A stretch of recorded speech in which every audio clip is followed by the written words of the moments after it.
안녕하세요. 사연에 빠지다의 DJ 민영입니다. 오늘도 두 가지 사연 준비되어 있으니 끝까지 함께 해주시고요. 구독과 좋아요 버튼도 잊지 말아주세요. 그럼 오늘의 사연 함께 시작해볼게요. 안녕하세요. 전 여기 사연에 빠지다 채널을 자주 찾아보고 있는 구독자입니다. 이렇게 신박한 유튜브가 있다는 것을 저도 최근에야 알게 되었어요. 몇 달 안 되었지만 출퇴근할 때마다 영상을 틀어놓고 보고 듣는 애청자죠. 듣다 보니 제 사연도 한번 보내볼까 하는 마음이 솟구쳤어요. 그래서 이렇게 용기를 내어보았습니다.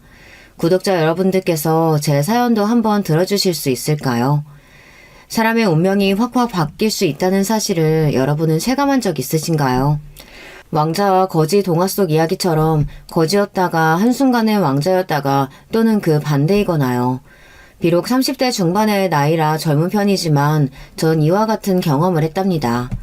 태어나서 아주 어린 유년기 시절의 기억이라 단편적으로 생각날 뿐이지만 아주 어렸을 때는 부모님과 저보다 2살 많은 오빠 이렇게 넷이서 함께 살았어요. 아파트도 아닌 어떤 빌라 같은 집이었고 도시 개발이 많이 안 된 동네였어요. 바로 인근에 공터랑 뒷산이 있어 어려서부터 땅강아지처럼 폴짝거리며 오빠랑 놀고 다녔던 기억이 있습니다. 그러던 어느 날 한 전화를 받은 아빠는 우리를 데리고 병원의 장례식장에 가셨어요. 그때 제 나이가 4, 5살쯤 되었을 거예요. 그렇게 어린 나이에 처음 가보는 장례식장은 너무 무서웠어요. 모든 사람들이 검은색 옷을 입고 어떤 할아버지 사진 앞에서 절하고 울고 그래서 안에 들어가기 싫다고 엄마한테 떼를 쓰는 저에게 엄마가 말씀하셨어요. 세롬아, 여긴 너희 할아버지 장례식장이야. 넌 할아버지 소녀니까 얌전히 있어야 한다. 사진 속 할아버지는 분명 제가 처음 보는 할아버지였어요. 제가 자주 놀러가서 놀던 우리 외할아버지가 아니었단 말이에요. 그때 전 처음 우리 아버지의 가족분들을 만나게 되었어요. 친할머니, 삼촌 등등 모두 저랑 오빠를 보고는 머리를 쓰다듬고 너희로구나 하고 쓸쓸하면서 반가운 표정을 지으셨죠. 어리둥절했지만 그날부터 우리 가족은 급히 이사를 가게 됩니다. 소박하고 평범한 빌라에서 한남동의 으리으리한 저택으로 말이죠. 어린 나이였지만 한남동 저택을 처음 봤을 때 기억이 생생해요. 겉에서 봤을 때는 너무 크고 담이 높아서 공주님이 사는 성 같았고요. 대문을 지나 들어가 보니 축구장만한 크기의 초록색 잔디밭이 보였어요. 전 보자마자 탄성을 지르고 그 잔디밭을 내달렸어요. 그리고 저 멀리 나무 조경 사이로 연못이 하나 있어 거기에 있는 잉어들을 한참 구경했어요. 지하실을 포함해서 3층으로 이루어진 거대한 집은 2채로 나뉘어져 있었고 1층에 그 건물 사이를 지날 수 있는 유리로 된 통로가 보였죠. 할머니는 더 큰 본체에 계시고 우리 가족은 별채에서 지냈어요. 본체에만도 방 4개, 별채에도 방 4개, 모두 거실, 부엌, 응접실, 멀티룸 등등이 있었고요. 일일이 열거하기 어렵지만 천장도 이만큼 놓고 다 넓은 방뿐이고 할머니에게 혼나기 전까지는 오빠랑 술래잡기 하고 놀 만큼 크고 복잡한 집이었답니다. 엄마는 오빠와 나에게 비밀 한 가지를 털어놓으셨어요. 그 저택은 사실 아빠의 본가였어요.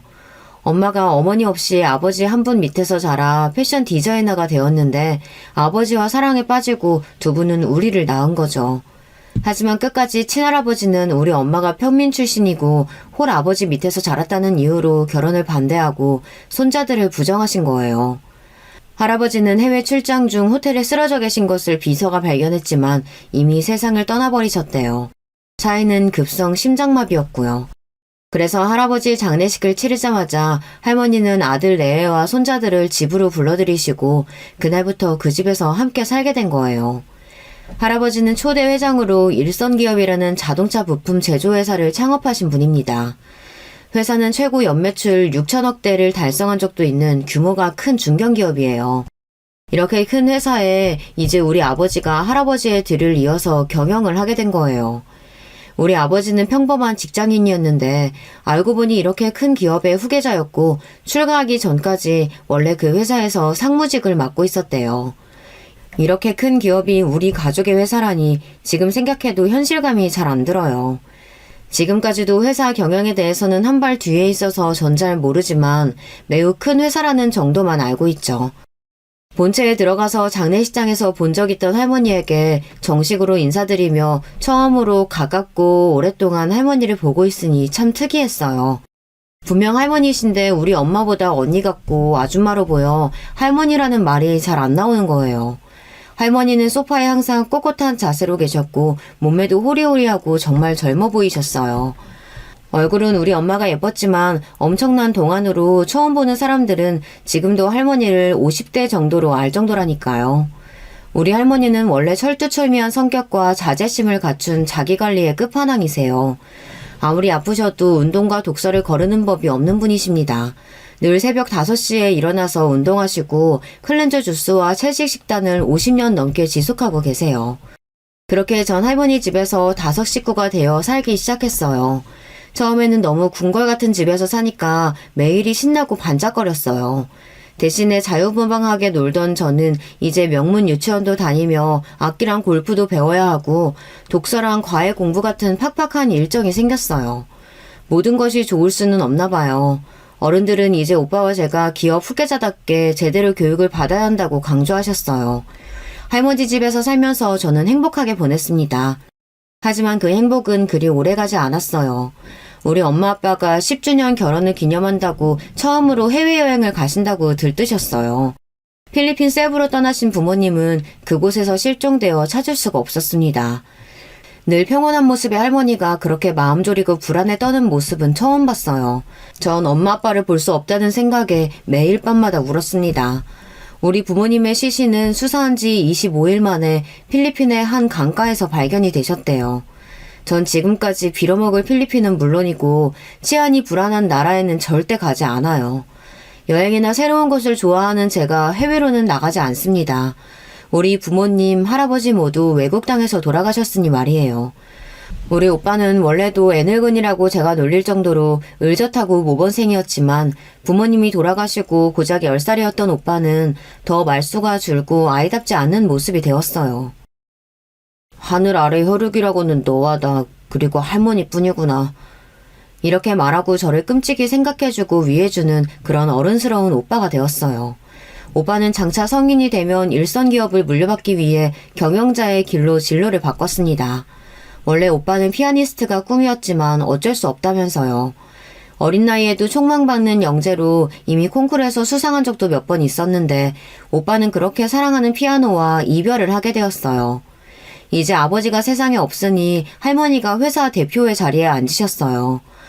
원래 할머니가 친정집이 일품 기업이셔서 어릴 때부터 기업 경영을 보고 자라왔고 할아버지 생전에도 중요한 회사의 일을 함께 상의했을 정도로 사업가적 마인드를 가진 분이세요. 그래서 지금까지도 할머니는 고령의 나이에도 아주 잘 회사를 운영하고 계십니다. 나 말고도 이쪽 업계에 대여섯 명의 여성 대표가 있지.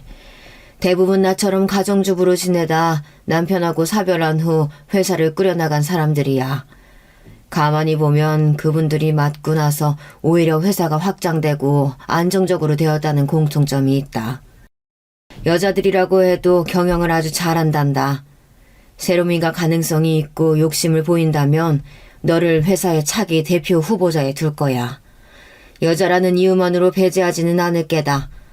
헌데 너는 다른 쪽에만 관심을 보이니 원. 맞아요, 할머니. 전 회사 경영에는 조금도 마음 없는걸요?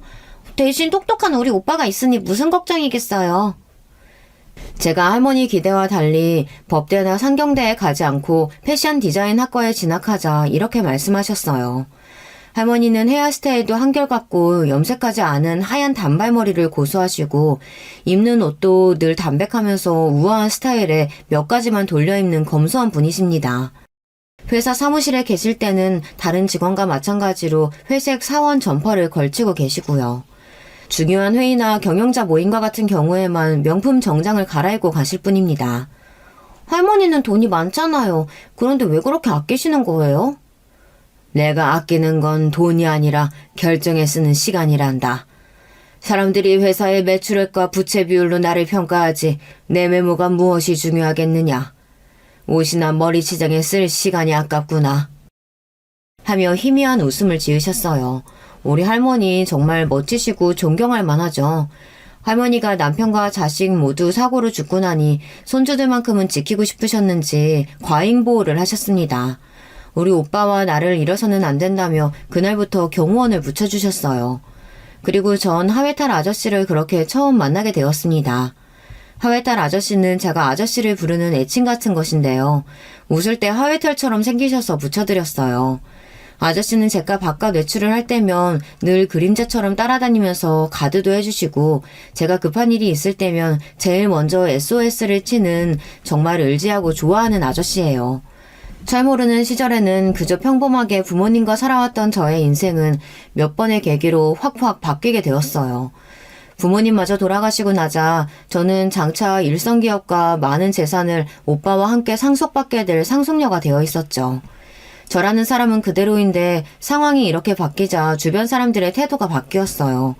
그래서 겉모술수를 부리며 우리의 재산을 노리는 사람들이 많다는 것을 잘 알면서 경험했습니다. 그래서 저도 오빠도 사람을 잘 믿지 않고 우리를 잘 모르는 사람들에게는 배경에 대해 오픈하지 않고 철저하게 비밀로 했습니다. 세월이 흘러 오빠는 예비 경영자의 길을 가는 사람답게 스카이의 한 대학교 경영학과를 입학했고 졸업 후 미국의 동부권에서 대학원 과정을 밟고 있었어요. 저도 공부를 열심히 해서 홍익대학교 패션 디자인학과에 입학을 했죠. 후계자의 사명을 갖고 사는 오빠와 달리 전 좀 자유분방하고 제 감정에 솔직한 사람이에요. 제가 하고 싶은 대로 패션 디자인과에서 열심히 공부하고 파리로 유학까지 다녀왔어요. 그리고 귀국해서는 유명 패션 기업에 취직해서 멋진 커리어 우먼이 되었습니다. 20대의 대부분을 패션 디자인만 공부하며 달려온 저는 이제 여가 생활도 하고 취미를 가지고 싶었어요. 그래서 늘 관심 있어 하던 사진 동호회에 가입했어요.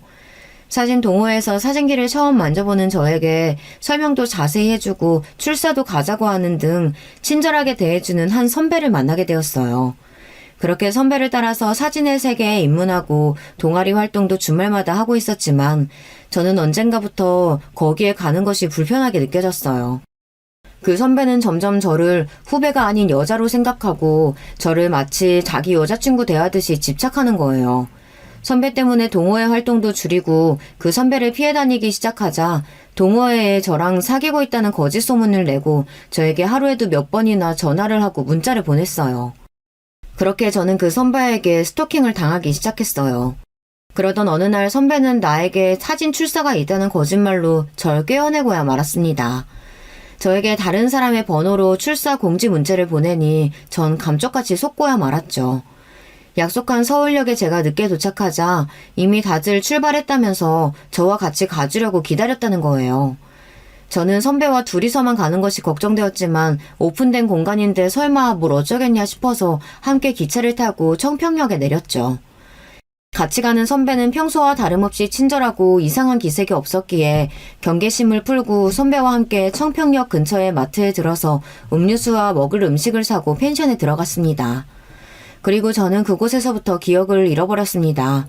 의식을 차렸을 때 저는 의자에 손이 뒤로 묶여있는 상태였고 형광등을 켜지 않고 커튼도 닫아놓아서 방 안이 좀 캄캄했어요.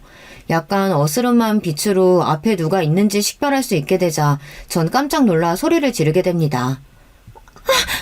아니 선배, 언제부터 거기에... 그리고 전 왜 이러고 있는 거예요?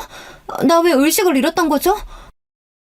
하지만 제 말에도 선배는 가만히 제 앞에 앉아서 저를 빤히 보고 있었어요. 그 눈빛을 보니 온몸에 소름이 돋았습니다. 내가 말했지. 넌 내 거라고. 다른 마음 품으면 너도 나도 이 세상에 존재하지 않을 거라고 말이야. 난 너에게 사랑만을 주었을 뿐인데 왜 넌 그런 나를 투명인간 취급하고 무시하고 나한테 상처만 주는 거지? 선배 잠깐만요. 저 손 좀 풀어주세요. 우리 같이 앉아서 차분하게 얘기 좀 해요. 이제 너 같은 거한테는 결정권이란 없어. 앞으로는 내 식대로 한다. 너는 내 새장 속에 갇힌 아름다운 새가 될 거야. 나만 볼 수 있게 가둬 놓고 그러면 결국 너도 나를 사랑해주겠지?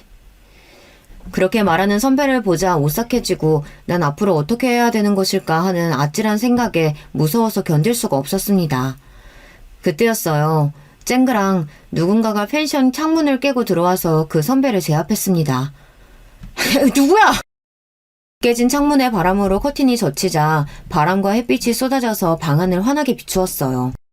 전 하회탈 아저씨가 선배를 눕혀놓고 얼굴을 때리는 것을 볼 수 있었어요. 선배는 눈이 붓고 입술에 피가 난 채로 더 이상은 아저씨에게 대항하지 못하고 몸을 축 늘어뜨리고 누워 있었어요. 아저씨는 선배의 양팔을 뒤로 끈으로 묶어서 도망가지 못하도록 마치 경찰이 범죄자들을 잡을 때처럼 순식간에 상황을 정리했어요. 그러고 나자 의자에 묶여있는 저를 발견하시고 끈을 풀어주셨어요. 하회탈 아저씨 얼굴을 보자 저는 안도감에 아저씨 팔에 매달려 울었습니다. 아저씨 고마워요. 아저씨 말대로 저 사람 조심했어야 했는데 이렇게까지 할 줄은. 걱정 마세요, 아가씨. 저놈은 경찰서에 넘기고 제가 어떻게든 철창에 가둘 겁니다. 아가씨는 이제 안전해요. 울지 말아요. 저는 이렇게 하회탈 아저씨의 도움으로 겨우 선배가 쳐놓은 덫에서 빠져나올 수 있었습니다. 아저씨가 운전하는 차에서 제 팔이며 얼굴에 피가 나고 쓰라린 찰과상을 그제서야 발견할 수 있었어요. 게다가 발목이 삐었는지 잘 걷기가 어렵더라고요. 아마 선배가 저를 억지로 마취시키면서 전 버둥대면서 그렇게 마취된 저를 의자로 옮기고 하는 과정에서 다쳤나 봐요. 아저씨는 우리 가족들이 주로 이용하는 종역병원에 저를 데려갔습니다. 우리 가족을 봐주시는 주치의 선생님이 학회 연수 중이라고 해서 대신에 젊은 레지던트 의사가 치료를 하러 제 병실에 들어왔어요. 전 그 의사를 보고 한순간에 입을 벌리고 말았어요. 조각 같은 코, 짙은 눈썹, 날렵하고 갸름한 턱선까지 얼굴이 예술적으로 완벽하게 생겼다는 느낌을 처음 받았죠. 게다가 키는 어찌나 큰지 180cm는 좋게 되어 보였어요. 나이는 나와 비슷할까? 나보다 많을까? 저는 아픈 것도 잊어버린 채로 넋을 놓고 그 잘생긴 의사를 바라보고 있다는 것을 깨달았어요. 방금 당한 아찔한 스토킹 사건도 잊은 채 제 마음은 송두리째 그 의사에게 빼앗기고 말았어요. 그래서 전 심한 부상이 아니었는데도 최대한 오래 입원해서 그 의사에게 처치를 받고 싶다고 버텼어요. 병원에 있는 동안 틈만 나면 내가 좋아하는 미국 도넛, 우리나라의 청담동에만 오픈 1호점이 있는 브랜드의 커피 등 다양한 고급 간식을 하회탈 아저씨에게 부탁해서 그 의사에게 주었습니다. 의사는 이런 것은 처음 본다면서 병원 옥상 정원에 앉아서 함께 도넛과 커피를 먹으면서 서로의 이야기를 하게 되었어요. 세롬 씨는 무슨 일을 하는 사람이에요? 내가 담당 의사다 보니 이름도 나이도 아는데 직업을 모르고 있었네요. 전 패션 디자이너예요. 패션 회사에서 일하고 있고요. 근데 의사쌤은 나이가 어떻게 돼요? 제가 뭐라고 불러야 할까요? 전 34살이에요. 세롬 씨보다 2살 많죠? 그럼 앞으로 하준 오빠라고 불러도 돼요? 오빠는 어디 사세요? 오빠? 쑥스럽지만 그렇게 해. 오빠 소리는 늘 좋으니까. 부모님하고는 목동에서 오래 살았고 우리 병원하고 거리가 좀 있어서 난 병원 근처 오피스텔에서 지내. 세롬이 너는 부모님하고 같이 사니? 어디 살아? 전 부모님이 어릴 때 돌아가셔서 할머니께서 오빠랑 저를 키워주셨어요. 아직도 할머니랑 오빠랑 같이 살아요. 저런 그런 사연이 있었구나. 힘들게 컸겠네. 세롬이는 늘 밝고 귀티나는 게 어디 부잣집 외동딸같이 봤지. 하준 오빠는 절 정확히 봤지만 전 부잣집 딸인 것을 숨기고 싶었어요. 그래서 오빠와 말에 별다른 말 없이 부유하지 않은 척 가만히 있었죠. 저는 하준 오빠가 너무 좋아서 적극적으로 만나자고 했고 하준 오빠도 그런 제가 싫지 않은지 바쁜 병원 생활 중에 짬을 내서 저를 만났습니다. 그렇게 지내다가 만나면서 우리는 자연스럽게 연인이 되었어요. 하지만 하준 오빠와 사귀는 동안 저에게는 연적이 너무 많았습니다. 하루는 하준 오빠에게 달라붙는 간호사 얘기를 들었어요. 그 간호사는 아버지가 건물을 갖고 있는 집 딸인데 자기에게 애교를 부리고 눈빛을 보내는 것이 좀 다르다면서 오프인 날 같이 자기 아는 성수동 맛집에 가자고 대놓고 꼬시는 거죠. 오빠, 여자친구 있는 거 안 밝혔어? 딱 잘라서 거절해야지. 에이, 한 병원에서 얼굴 매일 보는 사이인데 매몰차게 어떻게 그러냐? 그래도 데이트는 거절했으니까 걱정하지 마. 괜히 여자친구 있다고 대놓고 다니면 다들 놀리고 피곤해져. 이렇게 여자친구인 제가 있는데도 여전히 오빠의 카카오톡 프로필 사진은 싱글인 척하는 셀카나 명품식의 사진뿐입니다. 오빠의 SNS에서도 저와 같이 있는 사진은 찾아볼 수 없어요. 왜 오빠는 애인인 제 존재를 숨기려고 하는 듯한 느낌이 드는 걸까요? 게다가 더 큰일은 오빠의 어머니였어요.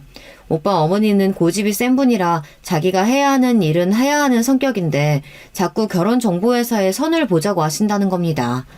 하준 오빠 나이가 이제 34수로 결혼 정년기니까 어서 짝을 맺어주고 싶어 매일 전화해서 퇴근하신다고요. 저는 이렇게 우유부단한 남자친구가 답답했어요. 그냥 난 여자친구가 있다. 만나보다가 결혼할 수도 있다. 이렇게 딱 잘라서 얘기하면 되는 거 아닌가요? 우려하던 일은 벌어지고야 말았습니다. 어느 화창한 주말에 전 집에 있는데 남자친구가 너무 보고 싶었어요. 그래서 병원 끝나고 얼굴 보자고 전화를 했는데 주변 소음이 병원 같지가 않은 거예요. 제가 집요하게 파고드니까 이따 다시 연락하자는 말을 끝으로 전화가 끊겼어요. 그리고 몇 시간이 지나서 남자친구가 저에게 전화를 해 실토를 했죠. 자기 엄마 성화에 못 이겨 결혼정보회사에 가입해서 소개팅을 했다는 겁니다. 소개팅 나온 여자 별로야 별로. 난 새롬이 너밖에 없어. 그냥 엄마가 나가라고 해서 밥 먹고 차 마신 게 전부야. 이렇게 변명했지만 나중에 보니 핸드폰에 모르는 연락처가 저장되어 있고 알고 봤더니 그 사람은 그날 남자친구와 소개팅했던 그 여자인 거예요. 둘이 처음 만난 날 사진까지 찍어서 여자가 SNS에 올렸더라고요. 소개팅으로 만났지만 저스트 프렌드 하기로 라는 제목으로 말이죠. 둘이 연인이 된 것은 아니지만 자꾸 남친이 저를 속이고 한눈을 팔고 있으니 자존심이 상했습니다. 전 분명하게 남자친구에게 밝혔어요. 앞으로도 날 속이거나 거짓말로 이러면 오빠를 깜짝 놀라게 해줄 거라고요. 여자친구이면서도 전 왜 이렇게 오빠 앞에서는 저자세고 을이 되어버리는 걸까요? 원래 저 생각 같으면 이렇게 어장관리하는 남자친구 바로 헤어지고 뒤도 안 돌아봐야 하는데 도무지 그럴 수가 없었어요. 바보 같지만 오빠가 너무 좋은 걸 어떻게 해요. 어느 날 남자친구는 이틀 연속 밤새 근무로 많이 지쳐 보였어요. 저는 깜짝 선물로 초밥을 포장해서 남자친구가 일하는 병원에 갔습니다. 제가 초밥을 내밀며 등장하자 피곤이 잔뜩 서린 얼굴의 남자친구는 놀라면서도 저를 반겼어요. 같이 초밥을 먹으면서 옥상 정원에 있는데 저 멀리 우리 오빠, 친오빠가 다가오는 거예요. 설마 하고 온 건데 진짜 내 동생 맞네. 여기서 뭐하냐? 오빠 여긴 무슨 일이야? 우리 회사 신전무님 여기에 입원해 있어. 병문안으로 잠깐 들렸는데 지나가다 보니까 네가 있는 거야. 그래서 와봤지. 그리고 이 친구는... 남자친구는 갑자기 우리 친오빠를 만나게 되자 먹던 초밥이 목에 걸려서 캑캑대기 시작했어요. 안녕하십니까. 전 새롬이 남자친구 정하준이라고 합니다. 이 병원 레지던트로 있습니다. 우리 오빠는 매서운 눈초리로 남자친구의 위아래를 훑더니 이야기를 하는 겁니다. 그렇군요. 둘이 언제부터 사귄 겁니까? 하지만 남자친구는 사례가 걸려서 말을 잇지 못했어요. 제대로 살이 들렸네. 내가 음료 좀 가져올 테니까 둘이 잠깐 있어봐봐. 전 생수와 커피 2잔을 사들고 두 남자가 있는 곳으로 돌아왔습니다. 두 남자는 제가 간 뒤로도 계속 진지하게 이야기를 한 모양이었어요. 오빠, 내 남자친구 긴장되게 형사처럼 이것저것 취재한 건 아니겠지? 뭐 이렇게 남자친구 얼굴이 더 하얘졌대? 이 녀석이 무슨 소리야. 그냥 가족으로서 기본적인 대화만 했을 뿐이야. 난 회사에 바로 들어가 봐야 돼서 이만 갈게. 그래, 오빠 우연히 마주치니 반갑네. 이거 커피 들고 가요. 이렇게 우리 오빠는 떠났고 전 남자친구와 조금 더 같이 있다 집에 돌아왔어요. 저녁 퇴근 시간이 되어 오빠는 귀가해서 저를 불렀습니다. 새롬아, 난 아무래도 오늘 본 그 남자친구 썩 마음에 들지가 않아. 그런데도 꼭 그 남자 만나야겠니? 만일 그래야 한다면 그 친구와는 연애만 하고 결혼은 신중하게 생각해라. 남자는 남자가 보는 게 정확한 법이야. 그 남자는 네 짝이 되기엔 그냥 좀 그렇다. 이렇게 오빠는 남자친구가 마음에 들지 않는다는 것 같았어요. 하지만 이미 불타올라 버린 저의 사랑은 막을 것이 없었습니다. 전 남자친구를 너무 사랑한 나머지 결혼까지 마음속으로 계획하고 있었으니까요. 그리고 예상보다 일찍 결혼을 추진하게 된 계기가 생겼어요. 남자친구는 다급한 목소리로 저에게 전화를 했습니다. 새롬아, 우리 엄마 눈치가 보통이 아니시거든. 결국 여자친구 있는 거 아시고 당장 데려오라고 성하셔. 오늘 회사 안 나가지? 괜찮으면 우리 엄마 만날래? 하준 오빠 어머님을 안 만날 이유는 없었죠. 오히려 당당히 오빠의 여자친구로서 인사드리고 그의 부모님과 가까워질 수 있다는 생각에 전 당장 가겠다고 했습니다. 꽃다발과 고급 와인 한 병을 사서 오빠의 부모님이 사시는 목동의 한 오래된 아파트로 가게 되었어요. 하준 오빠의 어머님이 현관문을 열어주시고 저를 소파에 앉으시고는 한참 동안 보셨습니다. 그분은 마른 몸에 나이가 꽤 많아 보였어요. 분명 환갑을 간 넘기셨다고 들었는데 70대 후반인 우리 할머니와 외모로는 또래처럼 보였습니다. 너구나, 우리 하준이가 만난다는 여자가.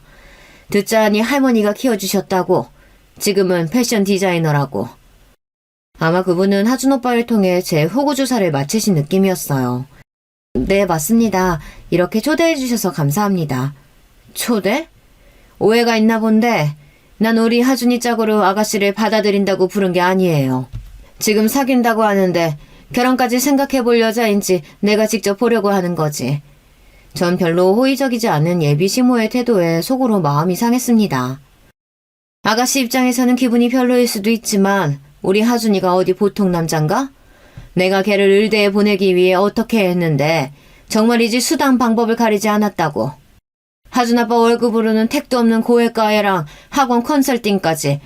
걔 초등학교 2학년 때부터 얼마를 쏟아부었는지 몰라. 그래서 이 집 담보로 대출도 많이 받았는데 이제 겨우 레지던트 하고 있으니 그 대출이 그대로 남아있다고. 네, 어머님께서 하준 오빠를 잘 키워내시느라 정말 고생이 많으셨겠어요. 어머님 비위 맞춘다고 맞장구는 섰지만 사실 우리 집안에서 의사는 그리 대단한 직업이 아니에요. 집안에 돈이 있고 힘이 있으니 아는 병원장도 있고 당연히 능력 있는 주치의도 배정받고 그저 우리에게 서비스를 제공하는 전문직 정도랄까.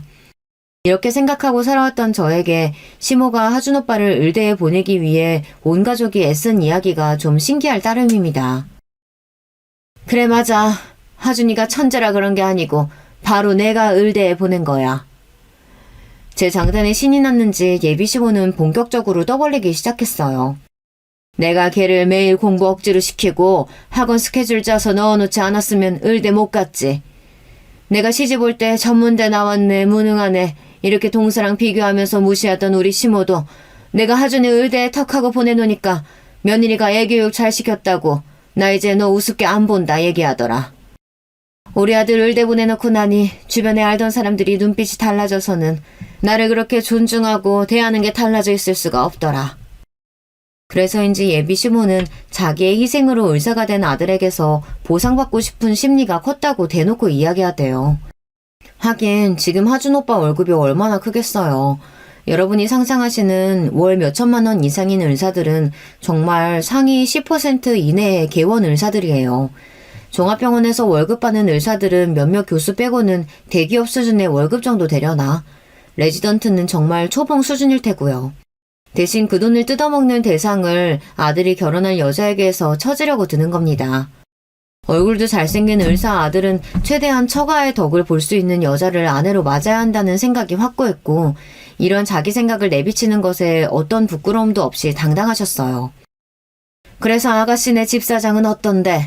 우리 하준이 뒷바라지 해줄 수 있겠냐고. 듣자하니 패션회사 다니고 있고 집에는 할머니랑 오빠뿐이라면서. 네, 제가 능력이 좀 되니까 지금 회사에서 승진도 빠르고 앞으로도 비전이 있어요.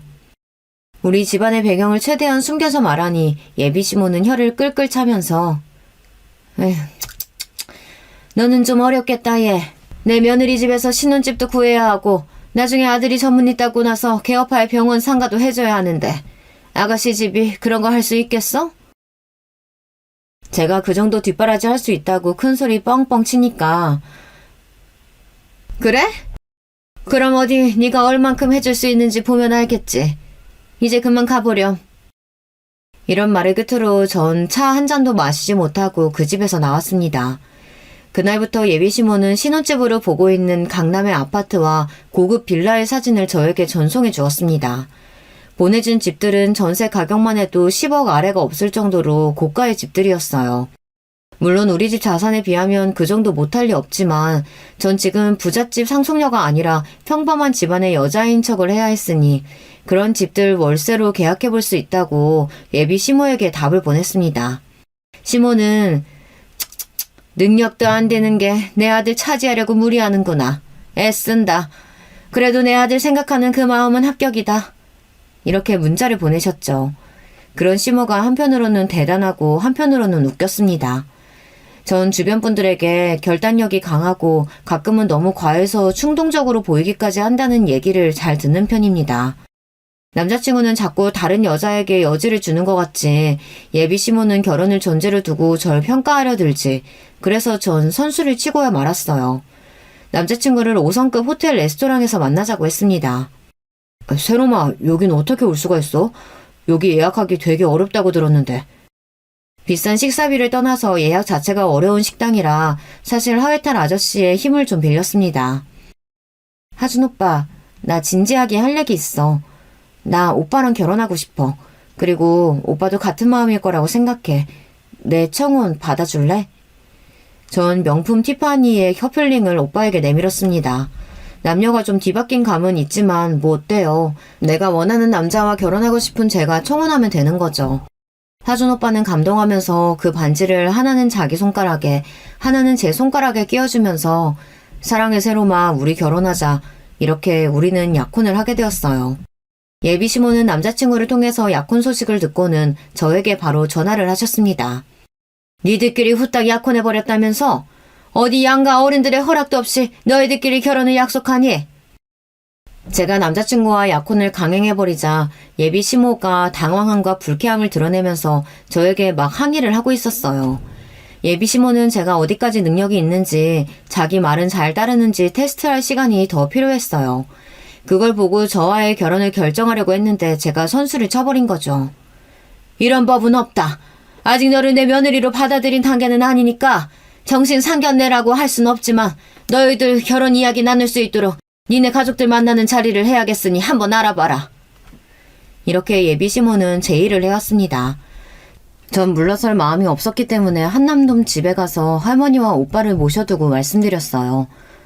할머니, 그리고 오빠, 제가 사고를 하나 쳤습니다. 지금 남자친구가 저한테 있는데요. 놓치기 싫은 너무 좋아하는 남자라서 그만 할머니 허락도 미리 구하지 않고 둘이서 반지 하나 맞추고 약혼을 해버렸어요. 정말 죄송합니다. 하지만 정말 괜찮은 남자니까 저 결혼할 수 있도록 허락해주세요. 남자친구 쪽 부모님 모시고 정식은 아니지만 함께 결혼을 얘기하는 상견례 자리 비슷하게 마련하려고 하는데 어떻게 생각하세요? 우리 막내 손녀한테 남자가 있었다고? 나야 물론 우리 손녀가 결혼하는 것에 무슨 반대가 있겠니. 하지만 그 남자친구와 집안이 어떤 사람들인지 모르는데 좀 생각할 시간이 필요하구나. 바쁘신 할머니께서 이런 자리에 뭐하러 나오시겠어요. 제가 가족 대표로 같이 나가보겠습니다. 저는 그 친구를 일전에 만나본 적이 있어요. 세롬이, 너 오빠가 그렇게 얘기했는데도 충동적으로 일을 버리고 말았구나. 오빠, 미안해요. 하지만 나 이렇게까지 사랑할 수 있는 남자 못 만날 것 같아서 좀 급하게 서둘렀어. 그럼 오빠는 그 자리에 나올 수 있는 거지? 할머니는 바쁘시니까 오빠만 나오는 게 좋겠다. 그래, 정식 상견례 자리가 아니라고 하니 나는 다음에 자리가 생기면 그때 꼭 참석하마. 나야 늘 우리 지용이 결정 믿으니까 네가 이 할미 대신해서 오라비로서 그 남자와 집안이 어떤 사람들인지 잘 보고 오렴. 이렇게 해서 이번 상견례 자리에는 저는 오빠를, 그리고 남자친구는 예비 시모와 시부를 모시고 만나게 되었습니다. 처음 상견례 장소로 예비 시모는 남선타워의 스카이뷰가 보이는 레스토랑을 추천했습니다. 예비 시모 자기가 가본 중 제일 고급이었다면서 말이에요. 하지만 그곳은 뚫려있는 공간감과 뷔페 식사라서 좀 정신이 없거든요. 그래서 정숙하게 집안끼리 모이는 자리에는 맞지 않는다는 생각에 우리 집에서 가끔 가는 남산 쪽 다른 한정식집을 추천했어요. 뭐 이런 장소가 대단하다고. 우리 집안과 격이 맞는 곳인지 모르겠네. 자기가 추천한 장소를 거절하고 온 것에 불만을 갖고 시모는 식당에 들어섰어요. 하지만 자기 생각과 다르게 훌륭한 정원을 갖추고 널따란 고급질 한옥 건물과 그곳에서 인사하며 대접하는 직원들 모습에 시모는 입이 딱 벌어졌습니다. 게다가 우리가 예약한 방에 들어가서 메뉴판을 보고는 또 한 번 입이 딱 벌어졌어요. 그곳은 우리도 가족 간에 특별한 일이 있을 때 모일 만큼 예약이 쉽지 않은 고급 한정식 집이에요. 아는 사람만 갈 수 있는. 그래서 메뉴판의 가격이 중요한 것이 아니거든요. 아마 메뉴판의 가격은 예비 시부모가 예상하는 범위 그 이상이었을 겁니다. 아니, 하준 엄마, 당신이 말한 레스토랑보다 이곳이 몇 배는 비싼 곳인데? 며느라기, 너는 이런 곳을 어떻게 알고 온 거냐? 저는 알고 지내는 부자 언니가 있어 어떻게 예약을 할 수 있었다고 둘러댔어요. 남친과 그 부모님 모두 고급진 장소에 오니 주변을 둘러보면서 이내 흡족한 미소를 지었습니다. 역시 네가 그래도 안목은 있구나. 그렇지. 내 아들과 또 그의 부모님한테 처음 인사드리는 자리는 이 정도 급은 돼야 하지. 이 자리에서 예비 시부모는 한동안 우리 친오빠에게 인사하는 것도 까먹고 식당에 대해서만 이야기를 하는 거예요. 처음 뵙겠습니다. 세롬이의 오빠 김지웅이라고 합니다. 오늘 할머니께서는 급한 용모가 있으셔서 제가 가족을 대표해서 나왔으니 너그러이 양해해 주시기 바랍니다. 무례한 두 분과 달리 우리 오빠는 그래도 예의를 갖추고 정중하게 두 분께 인사를 먼저 드렸어요. 하지만 예비 시부모는 우리 오빠 인사는 흘려들으시고 자리에서 일어나지도 않은 채로 그래요. 이거 참 아무리 부모님이 안 계신다고 하지만 그래도 키워주신 할머니는 나으실 줄 알았는데 좀 그렇네요. 이렇게 예비 시모는 불편한 기색을 여과 없이 드러냈죠. 우리 오빠는 왜인지 남자친구를 사귀는 초반에 만났을 때부터 마음에 들어하지 않았지만 이제 그의 부모님과 처음 인사를 하고 나서부터는 더욱 표정이 굳었습니다. 별다른 말을 하지 않는 오빠지만 가족인 저는 알 수 있었어요. 큰일 났다. 우리 오빠 진짜 저분들 다 마음에 안 드나 봐. 이제 본격적으로 세롬이가 우리 하준이와 결혼할 만한지 어디 얘기를 해볼까요? 세롬양 오빠는 무슨 일해요? 결혼은 하셨나? 앞으로 세롬이 혼자 이 결혼 준비하기 버거울 텐데 오빠가 도와줄 능력은 되시려나? 전 일성기업이라는 자동차 부품회사에 다니고 있습니다. 아직 미혼이고요. 오빠로서 동생 결혼하는데 제 힘 실어줄 생각이긴 합니다만 애들끼리 결혼하는데 원하시는 것이 많으신 모양입니다. 아, 일성기업? 들어본 회사구만. 하지만 대기업도 아니고 그냥 이름 있는 중견기업인데 거기 월급쟁이가 돈을 모아봐야 얼마나 모았겠어. 우리 하준이가 무슨 일 하는지는 알지? 네, 일전에 병원에서 한번 마주친 적이 있어서 의사 레지던트라는 거 알고 있습니다. 그래요. 우리 어차피 다 어른이고 세상사 아는 처지끼리 톡 까놓고 이야기해봅시다. 내가 저 세롬이한테 알아듣기 얘기했는데 아직 철이 없는 것 같아. 애들 신혼집은 강남의 아파트나 빌라 전세 정도는 해야 하고 몇 년 뒤에 하준이가 병원 차릴 때 그 상가, 뭐 건물이면 더 좋고 그것도 해줘야 돼. 이건 기본이고 결혼할 때 의사 남편 얻으면 그 시댁에는 얼마나 정성을 부여야 할 거야. 예den이나 예물은 강남 쪽 사모님들 하는 그런 액수는 돼야 하고 그리고 예복도 우리 가족과 하준이 할머니까지 다 맞춰줘야 해. 이렇게 준비하면 몇 억이 뭐야? 몇십억은 들 텐데 그거 감당할 수 있겠어요? 세롬이나 그 친오빠나 다 월급쟁이들일 텐데 말이야. 그리고 고깝게 들지 말고 하는 김에 얘기할게요. 사실 세롬이가 양가 부모 다 있고 친정이 좀 넉넉하면 내가 이렇게 구체적이고 부담스럽게 요구 안 해요. 다 알아서 그쪽에서 눈치껏 을사사이 받을 거거든. 근데 그런 거 모르는 집안일 거 아니야.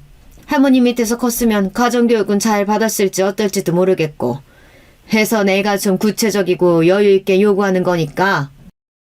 예비시모에 무례하면서도 천박한 돈 이야기에 이제 춘오빠는 얼굴이 구겨질 대로 구겨져서 그 불쾌함을 감추지 못했습니다. 저는 그냥 봐도 저 하준이라는 친구가 우리 세롬이에게 부족하다고 생각해서 오늘 한번 집안 분위기 지켜보고 판단하려고 했는데 그쪽 부모님은 저랑 생각이 많이 다르시군요. 우리 할머니처럼 훌륭한 분 밑에서 컸다는 것이 우리 남매한테는 자긍심인데 그렇게 부정적으로 말씀하시니 매우 불쾌합니다. 우리 오빠도 자신의 감정을 드러낸 이상 상견례 자리는 이제 돌이킬 수 없어졌어요. 참, 어디 한참 어린 것이 어른들한테 눈을 부라리고 또박또박 지 할 말만 하는 거 봐라. 그쪽 할머니가 훌륭하다면서 근데 손주들 예절 교육을 그렇게 가르치디? 이제 우리 할머니까지 욕보이다니 저는 참을 수가 없었습니다. 참다 하니 정말 너무들 하시네요. 우리 할머니 당신들이 그렇게 쉽게 말할 만한 분 아니에요. 그리고 우리 오빠도 얼마나 능력있고 좋은 사람인데 그렇게 욕하시는 거예요? 무례하고 천박하기로 따지면 결혼 전부터 돈등거리면서 돈 뜯어낼 얘기만 하는 그쪽 집안 사람들 아니신가요? 그때였습니다. 맞은편 남자친구 옆에 앉아있던 남자친구 엄마는 저에게로 다가와서 그만 제 뺨을 2대 치는 거예요. 이게 무슨 말도 안 되는 막장입니까? 예비 시모에게 뺨을 맞다뇨. 아니 이게 무슨 말도 안 되는 짓이세요? 지금 저 때린 거예요?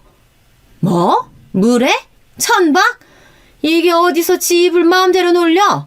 부모도 없이 할머니 밑에서 자란 것들이 감히 어디다 대고 너같이 족보도 없는 년이 감히 을사를 넘봐? 내 잘생기고 잘난 아들을?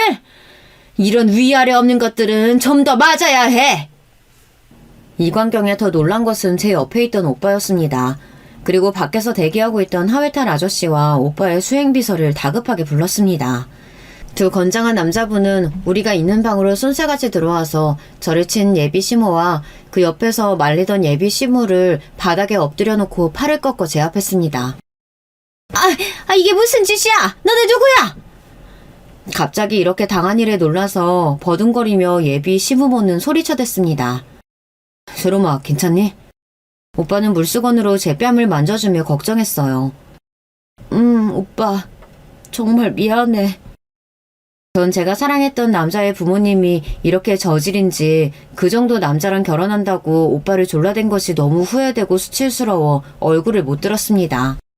오빠는 무서운 얼굴을 하고 입고 있던 수트를 정리하며 의자에서 일어났어요. 아무래도 이 결혼은 안 되겠네요. 당신들 해서는 안 되는 큰 실수하고 말았군. 우리 집안과 격이 맞지 않더라도 동생이 좋아한다고 하니 열린 마음으로 나아줬건만 이렇게까지 천박하게 짝이 없는 평민 집안이라니 정말 우습군. 내 동생한테 폭력가한 하준군 어머님, 곧 그에 맞지 않는 처벌 받을 것이니 기대하고 계세요. 그리고 너, 정화준, 겨우 의사직업 하나 갖고 네가 우리 집 새로 밀어넣은 완전 마마보이라 저런 천박한 엄마 밑에서 하라는 대로 줏대 없이 산 놈 같으니 다시는 세롬이 앞에 얼씬도 하지 마. 세롬아, 가자. 그렇게 오빠는 그들에게 속 시원한 한 소리를 하고 저를 데리고 식당 밖으로 나섰습니다. 남자친구는 거기서 어떻게 한 줄 아세요? 경호원들에게 제압당하고 있는 자기 부모님 옆에 가서 어쩔 줄 몰라 하며 아무 일도 못하고 당황한 채로 있는 거예요. 그리고 우리 오빠의 말에 영문을 모르겠는지 이렇게 소리치고 있었어요. 세롬이 니네 집안이 뭔데? 얼마나 대단하다고 우리 보고 뭐 평민? 미친 거 아니야? 그리고 이어진 우리 하이탈 아저씨가 한 이야기에 예비 시모는 그 자리에서 실신했다고 합니다. 멍청한 것들이 세트로 노는구나. 우리 세롬 아가씨 할머니는 지금 일선기업 회장님이셔. 작고하신 남편분과 함께 창업하신 창업주란 말이시다. 그리고 지용 도련님은 지금 일선기업 사장님이고 세롬 아가씨는 일선기업의 상속녀지. 아들 하나 을산 아부랭이라고 어떤 집안인지도 몰라배고 달려들어? 당신들은 경찰서에서 연행할 거고 특히 우리 세롬 아가씨 뺨을 친 당신 아주머니는 콩밥 먹을 생각하면 돼. 만만하게 보고 깔아뭉개던 자기 아들의 여자친구가 큰 기업의 상속녀라니 그 할머니가 창업주의자 대표라니 남자친구와 그의 아비는 상상도 못한 이야기에 너무 놀라져 있었고 실신한 예비 시모는 바로 응급처치도 못하고 한동안 멍하니 입을 벌리고 있었다네요. 이 모습에 수행비서와 하이탈 아저씨는 너무 웃기다는 듯이 한참을 웃어댔습니다. 이제 상황은 뒤바뀌었습니다. 제가 격이 떨어지는 집안의 남자를 사랑해서 감당해야 했던 수모를 더 이상 겪지 않기로 했으니까요. 전 하준 오빠와 헤어지자고 이야기를 했습니다. 파혼 얘기에 하준 오빠는 저에게 사정을 했습니다. 그동안 너를 몰라보고 무례했던 우리 부모님 나봐서 대신 용서해주면 안 될까? 이제는 절대로 그리고 네 털끝도 안 건드리실 거야. 너 나 많이 좋아하잖아. 이렇게 나 버릴 거야? 내가 바보 같았어. 사랑이라는 콩깍지에 씌어서 인성도 능력도 안 되는 오빠나 그 부모님이나 감싸 안으려고 했다니. 내 자신이 수치스러워서 미칠 지경이야. 그리고 오빠도 나한테는 별거 아닌 사람일 뿐이야. 알았어. 정말 미안해. 그럼 우리 엄마 폭행 사건으로 고소한 거 그거 취하해주면 안 될까? 어? 오빠는 어머님 비단 나에게 뺨만 올린 게 문제가 아니야. 그전부터 나한테 몹쓸 말부터 아주 대단히 괴롭히셨지. 고소는 취하하기 어렵겠어. 그러면 혹시 우리 약혼 반지는 그것도 돌려줘야 하니? 남자친구는 약혼 반지를 갖고 싶었던 건지 조심스럽게 저에게 묻는 거예요. 세상 제일 잘생겼다고 생각한 얼굴이 그렇게 가증스러워 보일 수가 없었어요. 그 반지는 작년에 새로 나온 티파니 브랜드로 하나당 가격이 500만 원도 넘으니 그것은 갖고 싶었던 모양이죠. 그래, 그거 오빠 해. 그거나 먹고 떨어지자. 고마워. 오빠한테 남아있던 일말의 정까지 떨어지게 도와줘서. 처음에는 오빠 엄마 때문에 우리가 결혼하는 게 어렵다고 생각했는데 이제 보니 아니었어. 오빠가 그 정도 인간밖에 안 되는 마마보이인데 어떻게 하겠어? 그 뒤로 저는 하준 오빠를 만난 적이 없습니다. 다니던 병원에서도 오래지 않아 쫓겨나고만 모양이에요. 그들에게 분노한 우리 오빠는 얼굴에 그늘을 들이우고 단호하게 이야기했어요. 그 자식 다니는 병원장이 우리 할아버지 학교 후배고 우리 집안 눈치도 보고 있어. 넌 여기서 늘 승진 문턱에 걸려 넘어지게 해주지. 그뿐이겠어? 눈의 가시처럼 앞으로 병원 생활 쉽지 않겠지. 오빠는 병원장에게 정하준 닥터에 대한 알력을 행사했고 얼마 견디지 못하고 병원에서 퇴사한 모양입니다. 더 이상 우리가 다니던 병원에서 그 사람의 얼굴을 보지 않게 되니 속이 시원했어요. 자칫하면 못난 남자와 결혼하고 그 집안의 사람이 될 뻔했던 아찔한 사연은 이제 여기까지 전할까 합니다. 저는 2년이 지난 지금까지도 싱글의 몸이지만 앞으로는 더욱 사람 보는 안목을 키우고 신중하게 오빠랑 할머니랑 상의해가면서 만나기로 했습니다. 아, 좋은 소식은요. 우리 친오빠는 작년에 결혼식을 올렸습니다. 동종업계의 다른 회사 대표의 둘째 딸이라고 하는데 저는 집안끼리의 정략 결혼이라서 우리 오빠가 팔려가는 줄 알았거든요. 그런데 의외로 둘이 어릴 때부터 집안 모임에서 만나면서 마음을 키워온 모양입니다. 여자분은 서양화 화가로 오랫동안 유학생활을 할 때부터 이메일이나 화상전화로 연락하고 해외 출장이나 여행으로 가끔 만나면서 사랑을 키워온 모양이에요. 그렇게 감쪽같이 저를 속이고 오빠는 자기가 사랑하는 여자와 결혼을 해 지금까지 행복하게 잘 살고 있습니다. 행복하게 사는 오빠가 부러워서 저도 진짜 제 운명의 짝을 만날 수 있기를 매일 기도하고 있어요. 하지만 결혼은 신중히, 덤벙대는 저는 정말 신중하게 결혼 상대를 찾을 예정입니다. 그럼 저는 여기서 제 이야기를 마쳐볼까 해요. 저의 이야기를 귀 기울여주신 여러분께 오늘도 행복한 하루가 되시기를 바랍니다. 그럼 안녕히 계세요. 여러분, 두 번째 사연 시작하기 전에 좋아요, 구독 꼭 눌러주실 거죠? 그럼 두 번째 사연 바로 시작합니다. 안녕하세요. 유튜브 영상으로 사연에 빠지다를 매일 즐겨보는 애청자가 오늘은 신청자로 나서게 됐습니다. 제가 나이 먹을 만큼 먹은 80대 할머니인데 이런 대범한 행보를 보이다니 스스로가 아주 재밌다는 생각이 드네요. 제 연배인 분들은 공감하실 것 같은 무서움이 바로 치매인데요. 저의 아버지, 어머니, 그리고 형제 자매들을 다 봐도 치매로 고생한 사람이 하나도 없어서 제가 그런 쪽으론 축복을 받은 것 같아 매사에 감사하는 마음이고 그 덕분에 이렇게 또렷한 정신으로 사연에 빠지다도 즐길 수 있으니 행복합니다. 저는 집안 내력이 대략 이러한데 제 남편은 이러하지 못했어요. 제 남편 이야기부터 먼저 해봐야 할까 봐요. 그때 제 나이가 28이었고 남편이 26이었는데 지인이 다리를 놔줘서 처음 만나게 됐습니다. 그 자리에서 저는 어색하게 굳어 있었고 이런 저를 상대가 마음에 안 들어하고 있을 거라고 여겼기에 속으로 망했구나 하고 있었네요. 그런데 상대는 저를 묘한 눈빛으로 한참 관찰하듯이 쳐다보더니 저에게 이런 질문을 했죠. 저기 혹시 연지 씨는 본인보다 나이가 적은 남자를 평소 어떻게 생각하고 계셨습니까?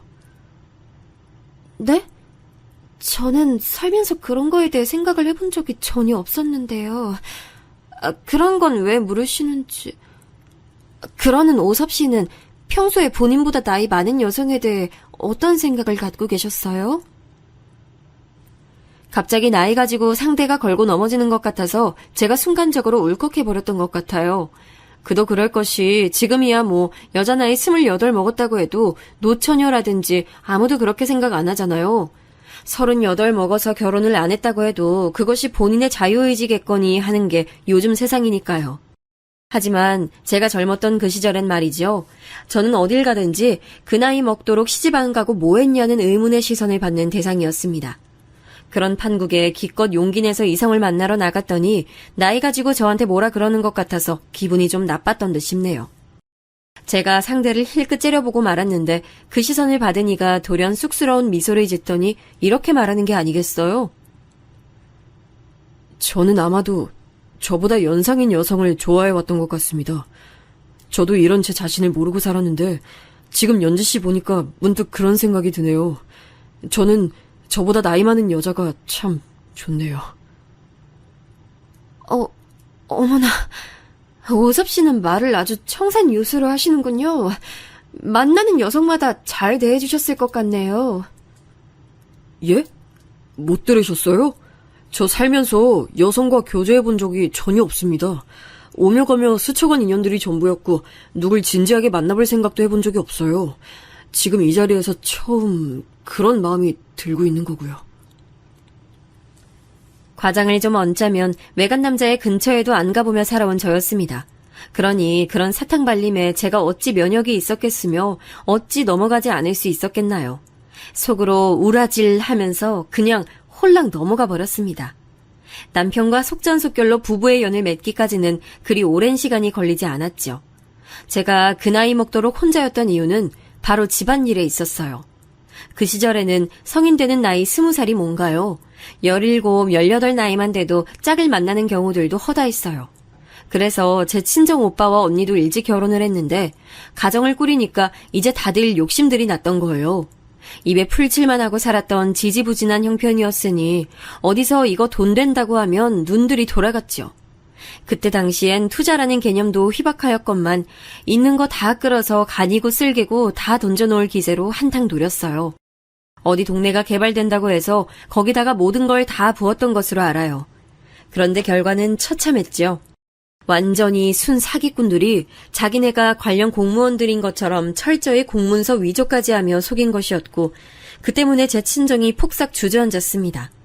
친정 부모님 충격받아서 뒤로 넘어가시고 면목 없다며 친정 오빠와 새언니 부부는 쉬지 않고 일을 하다가 둘 다 허리와 발목을 다치는 큰 사고를 당하고 친정 언니와 형부는 멀리 달동네로 이사를 가버려서 얼굴도 보기 힘들어졌고요. 저희가 사남매예요. 제 밑으로 남동생이 있는데 이 녀석이 공부를 꽤나 하는 편이었기에 집안의 유일한 희망이었거든요. 그래서 그런 판국에도 남동생의 학교는 계속 보내야만 했어요. 그건 저희 가족들에게 미래라는 희망의 불씨와 같았기에 상징적이었고 포기할 수 없는 것이었죠. 그걸 유지하려면 제가 희생해야만 했습니다. 제 연배인 분들은 다 아시죠? 그 시절엔 사실 희생이라고 생각도 못하고 살았죠. 우리 다들 그렇게 그 시절들을 넘어왔네요. 정말 죽도록 일을 했던 것 같아요. 쉬지 않고 일을 해야만 속에 든 불안감을 조금이라도 씻어낼 수가 있었어요. 조카들 건사하는 것만으로도 벅차 보이는 오빠, 언니네를 원망할 새도 없이 계속 일을 하면서 가게를 꾸렸고 빚을 갚는 것에 혁혁한 공을 세웠네요. 제가 이런 희생을 한 것 때문인지 가족들은 저에게 두고두고 고마워했는데 특히 친정언니가 그러했어요. 불철주야 제가 코피 쏟아가며 일을 오래도록 한 것도 모자라서 애들 키우는 데 쓰라고 친정언니에게 돈을 꼬박 보내기도 했었거든요. 이모, 늘 감사해요. 이모가 저희 엄마한테 얼마나 잘해주시는지 저 다 알아요. 세상에서 저는 이모 가장 존경하는 거 아시죠? 기억하고 알아달라고 내가 그런 것도 아닌데 그렇게 말해주니까 너무 감동이야. 지난 세월 보람이 있네.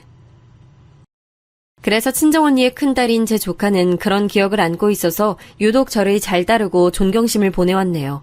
아무튼 이런 과정을 다 거친 끝에 저는 꽤 많은 나이로 결혼했습니다. 남편은 성격도 유들유들하니 좋았고요. 저희 부부에게는 드물게도 자식이 딱 하나였습니다. 외동인데 아들이었고 제가 늦은 나이에 결혼하고 난 뒤에도 한참 만에 찾아와준 기적과도 같은 출산이었기에 얼마나 애지중지 떠받들듯 모시고 살았는지 상상이 가시죠? 저희 부부뿐만 아니라 온 집안 식구들이 다 저희 아들을 귀하게 여겨줬어요. 남편은 엄하지만 자상한 아버지가 되어주고자 했고 저는 사랑만 듬뿍 주는 엄마가 되어주고 했습니다. 자식 잘 키우려고 열심히 노력했는데 마음처럼 안 되더라고요. 한 살이라도 그 녀석 어릴 때 사랑의 매가 아니라 그냥 매를 들었어야 했는데 천하의 망나니를 보겠어. 대체 그런 녀석이 왜 우리 부부에게 태어난 건지 아휴, 난 이제 이걸 하늘의 농간이라고 생각할 지경이야. 여보, 그렇게 말하지 마요. 우리에겐 누가 뭐라고 해도 가장 소중한 보물이 우리 아들인 것을. 저는 애써 아들에게 비관적인 의견을 내놓는 남편을 달랬으나 사실 저도 내심 불안감을 갖고 살아온 바였어요. 아들은 걸핏하면 학교든 다른 곳이든 사고를 쳐댔으니까요. 머리가 좀 크면서부터는 부모 말을 완전히 무시하기 시작했고 부모 앞에서도 욕을 서슴지 않고 하기 시작했어요. 그러던 아들은 기어이 21살이 되던 해에 웬 아가씨를 임신시키고 말았습니다. 그 아가씨가 저희 집을 알아내어 찾아오는 바람에 그 사실을 알게 됐어요. 배가 불러왔는데 뱃속 아기의 아빠인 저희 아들이 연락 두절도 코빼기도 안 비쳐서 결국 그 부모인 저희 집까지 어떻게든 알아내어 찾아왔다는 그 아가씨의 말을 듣다가 저도 모르게 바닥에 주저앉았었네요. 사람 때려서 경찰서 가기를 여러 차례 자잘하게 물건 훔치다가 신고당하는 건 예사였고요. 이런 아들이 그래도 여자 문제는 그간 없어 왔다는 것에 위안을 삼았던 제 자신이 바보 같더군요. 결혼을 시킬까 고민하고 있었는데 그 아가씨가 유산을 하고 말았어요. 그러자 아들은 무척 기뻐하는 눈치였어요. 그 반응을 보며 저희 부부의 얼굴은 사색이 되어갔죠. 아들이 친 사고 때문에 수습하며 사느라 저희 부부는 늘 바빴습니다. 그러다가 아들은 결혼도 저희 부부의 의견은 구하지도 않은 채 멋대로 결정했습니다. 저는 물론이고 남편도 며느리를 처음에 마음에 안 들어 했어요. 학창시절에 한가닥 날렸을 것 같은 인상부터 범상치 않더라고요. 그러나 아들이 고집을 피웠습니다. 결혼할 거니까 무조건 허락해 주시고 예식장은 최고로 좋은 곳으로 잡아주세요. 설마 하나뿐인 자식이 결혼한다는데 나 몰라라 하실 건 아니죠? 며느리 될 인물이 어떤 인물인지도 우리는 잘 모르는데 그렇게 무작정 결혼시켜달라고 고집만 피워대면 우리 속이 얼마나 상할지 너는 고려도 안 되는 거야? 그래서 어쩌라고요. 결혼 시켜준다는 거예요? 만다는 거예요? 그것만 말해줘요. 결혼 안 시켜준다고 하면 저 제대로 삐뚤어질 겁니다. 어쩜 그런 말이 다 있는지 모를 일이었어요. 저희 부부는 자식 이기는 부모 없다는 심정으로 지끈거리는 머리 부여잡고 둘을 결혼시켜줬는데 정말 예상을 안 빗나가더라고요. 며느리 또한 만만치 않은 인물이었던 거예요. 저희 부부를 모른 척하면서 며느리의 도리나 예의 따위에는 관심이 일절 없더군요. 먼저 찾아오거나 연락하는 법이 정말 없었습니다. 여러모로 둘이 비슷한 부류인 까닭에 걷잡을 수 없어지는 느낌이 들더라고요. 세월이 흘러 아들 부부가 자식들도 키우면서 요란하게 살고 있을 때 저희 남편에게 안 좋은 일이 닥쳤어요. 계속 컨디션이 안 좋다 그래서 입원 검사를 해봤거든요. 검사 결과를 들으러 진료실에 혼자 따로 찾아갔던 저는 청천벽력을 들었죠. 사실상 얼마 남지 않은 시한부 선고였어요. 왠지 올 것이 왔구나라는 감상부터 들더라고요. 차분하고도 허심탄회한 심정으로 저는 병원 밖 풍경을 한참이나 바라봤습니다. 한때는 시시각각 눈부시게 발전해가는 바람에 따라가기에도 벅찼던 도시의 성장을 보며 남편과 제가 저렇게 건물들이 많이 들어서는데 우리 건 하나도 없구나 하며 개탄하듯 쓰게 자주 했던 나날들이 존재했다는 사실을 그때 곱씹었던 듯 합니다. 이룰 것 다 이루고 떠나는 셈이 됐으니 남편은 이제 홀가분하게 떠난다고 할는지 아니면 미련이 가득한 게 이 세상이라고 할는지 저는 그의 아내로 수십 년 세월을 살아왔으나 어느 쪽일지 장담이 안 된다는 게 우스웠어요. 쉽게 떨어지지 않는 발걸음으로 남편이 있는 병실로 돌아갔는데 딱 마침 남편이 저를 쳐다봤습니다. 저는 멈칫하다가 미소를 지으며 남편에게 가까이 갔죠. 그때까지 남편은 계속 저를 빤히 쳐다보고 있었어요. 내 얼굴에 뭐 묻었어요? 왜 자꾸 사람 얼굴을 뚫어지게 쳐다보고 있어?